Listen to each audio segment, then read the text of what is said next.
Пак дворът ме вика с гласа си вечерен. Керемидите дишат студен кехлибар. Прозорецът защо ли проблясва в черно?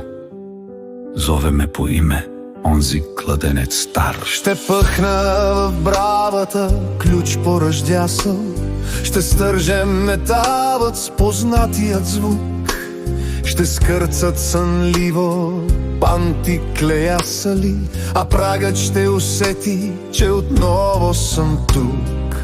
Ще се върна посивял, уморен, но сърдечен, да отпия студената жива вода, под дървото да седна в кротката вечер, пред дома, който ме чака сега. Ще се върна и всичко ще се съживи, ще запали прозорецът своя светлик, а цветята свенливо подали глави ще почувстват звъна на заветния миг.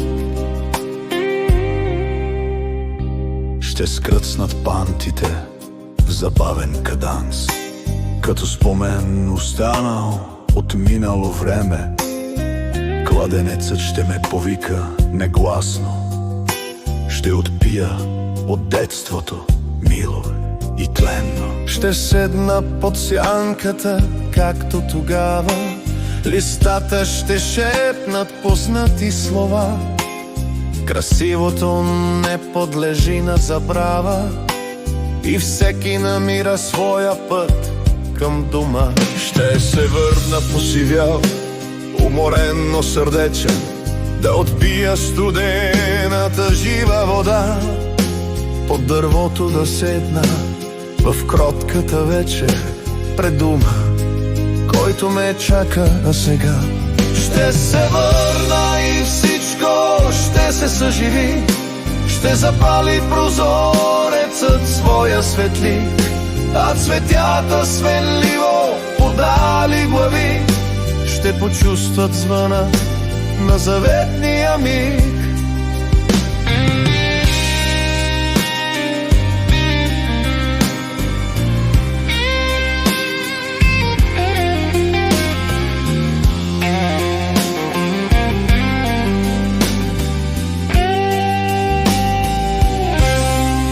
Ще се върна посивял, уморен, но сърдечен, да отпия студената жива вода, под дървото да седна в кротката вечер, пред дома, който ме чака сега.